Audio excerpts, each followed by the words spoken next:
A key lesson that Nietzsche's life of hardship taught him was that any worthwhile achievement was born out of constant struggle and hard work. Though we sometimes suppose that success comes easily and naturally to some people, there was no such thing as a straight path to the top in Nietzsche's eyes. Don't talk about giftedness or inborn talents, he wrote. One can name all kinds of very great people who were not very gifted. They acquired greatness, they became geniuses. And they did so by overcoming difficulties. It's a lesson that the ballerina exemplifies. Monica Perego is a principal dancer with the English National Ballet.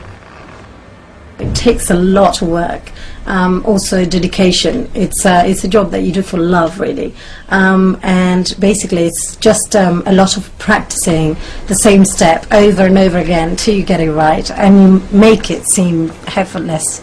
And a lot of pain in the body, of course, because it's a lot of strain for the muscles, and pain on the feet, obviously, because you've got these lovely pointe shoes on, which look really nice, but they're quite painful sometimes. How much does it hurt? I mean, it's hard to imagine. Well, it depends. You go through phases, really, but you do get a lot of blisters, and you do get aches and pains all the time. All the time? Oh, yeah, pretty much, especially backs, and, I mean, it's personal, but backs and calves, and that's the worst. And, of course, blister on the toes, and, you know, yellow nails. It sounds disgusting. What's a yellow nail? Well, basically bruised nails. Oh, right, bruised toenails. So, yeah. And do they bleed as well? Do your feet ever bleed? Well, yeah, just with blisters. I had actually 2 toenails coming off as well.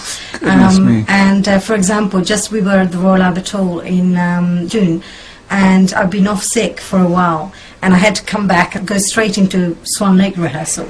And so my feet weren't used to it. So I had about 10 blisters on my toes, and I had to perform, you know, with like blood and, you know, loads of paddings and try to not to feel the pain. But of course you always feel it.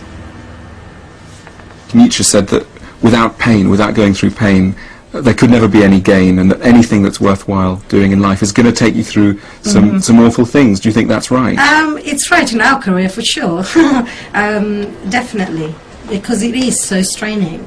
But the satisfaction at the end of the performance or at the end of someone's career, it's so amazing that no aches and pain would, you know, take that amazement away from it, you know. The pain was worth it? Oh yes, definitely.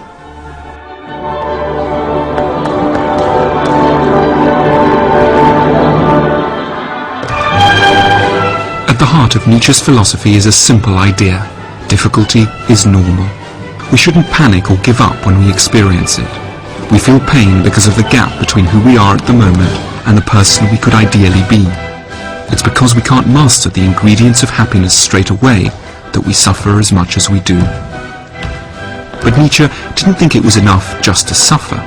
If hardship was all it took in order to be fulfilled, then all of us would be happy.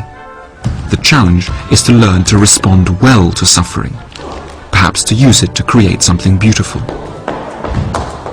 Friedrich Nietzsche was one of the few philosophers to speak of the virtues of hardship and failure. He thought that we could all potentially benefit from them. You know, Paul Brown ran a drinks distribution company outside Manchester, which went bankrupt last year. He's now back in business, but the experience of failure changed his life for the better. As a person, do you think as you come in here every morning, do you think you're slightly different because you've had this experience?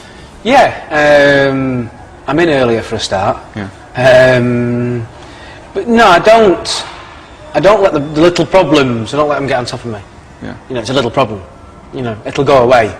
You don't take it into it's like massive, you know, like it's the end of the world. Yeah. You know, the end of the world happened, you know, a couple of months ago, and it failed, and suddenly there's a new world. So, well, it hasn't ended at all. So you don't think the problem is the end of the world, you know. So in a way, you don't panic as much because you think, well, I've been through the worst has happened, yeah, and I came through it. Yeah, you do, because you know it's not as bad. It really isn't as bad. You know, is what everyone makes out, you know. Yeah. Failing is horrible. I mean, I wouldn't like anyone to fail, but have the experience of failing, have the feeling of the experience of failing at least, you know, because that's horrible, but try not to fail, you know. But everyone fails, I suppose. Yeah. So. And yet, I don't know, I mean, I think something interesting that Nietzsche says is that we slightly live in a culture where failure is not spoken of. It's like there are these failures and sort of that's just this freakish thing that happens to a few people and let's not talk about them. And then there's success. But somehow the two are not brought together. And I think what's quite interesting is to think in every life, even a good life, even a successful life, it's going to involve some failure at some level. Not necessarily a huge level, but at some level. Well, how would you be able to judge your success if you haven't failed? Yeah? Paul's experience in many ways confirms Nietzsche's analysis of the benefits of failure. However, Nietzsche's point is more subtle. He didn't think that having failed was in itself enough. All lives have failures in them. What makes some lives fulfilled as well is the manner in which failure has been met. It's a surprising fact about Nietzsche that for a time he wished to abandon the bookish life in favour of becoming a full-time gardener. The plan never really came off, but cultivating plants taught him an important lesson. Nietzsche thought that we should look at many of our problems like gardeners. Now, gardeners come across a lot of plants with very ugly roots. If we take this one, I think it's a particular monster. Look at that, fairly ugly. But what gardeners are able to do is to cultivate something that looks initially very ugly into something very beautiful. Look at this, rather stunning. And Nietzsche thought this was a kind of metaphor for what we should do in our own lives. That is, take situations that look initially very horrible, very dark, and grow out of them something beautiful. There's something very uplifting about Nietzsche's botanical view of our problems. Even our most negative, ugly, dark feelings can be cultivated to produce something fruitful.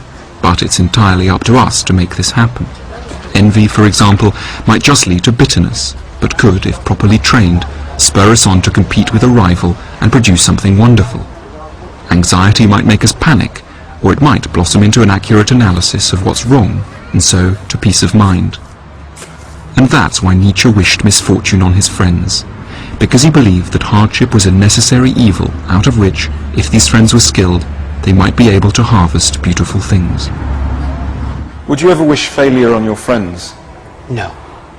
The feeling of failure, yeah. Feeling of failure? The feeling of failure. Why? Because the feeling of failure is horrible, and the feeling of making it again afterwards, just it puts it into context on how bad it feels to fail. You know, so the feeling afterwards is so much better. Have you ever been to Naples? No. No. Okay, well, Nietzsche went to Naples, and Nietzsche says, in order to get great happiness from life, in order to harvest great happiness, you've got to live dangerously, he says. And he advises you to build your homes on the slopes of Mount Vesuvius, which is a slightly reckless thing to do. Reckless, but it's a beautiful view. You see the sea, you get a wonderful view. And that's kind of his, his idea that life's a risky business, and no pain, no gain. True, yeah. You've got to take a chance at some point, I think. Because if you don't take a chance, then how will you ever know? I mean, the views could be absolutely fantastic, but if you say to yourself, if it erupts, the problem's a landslide, well, you'll never know if the views are that good. And the views could, make up for that risk, that danger.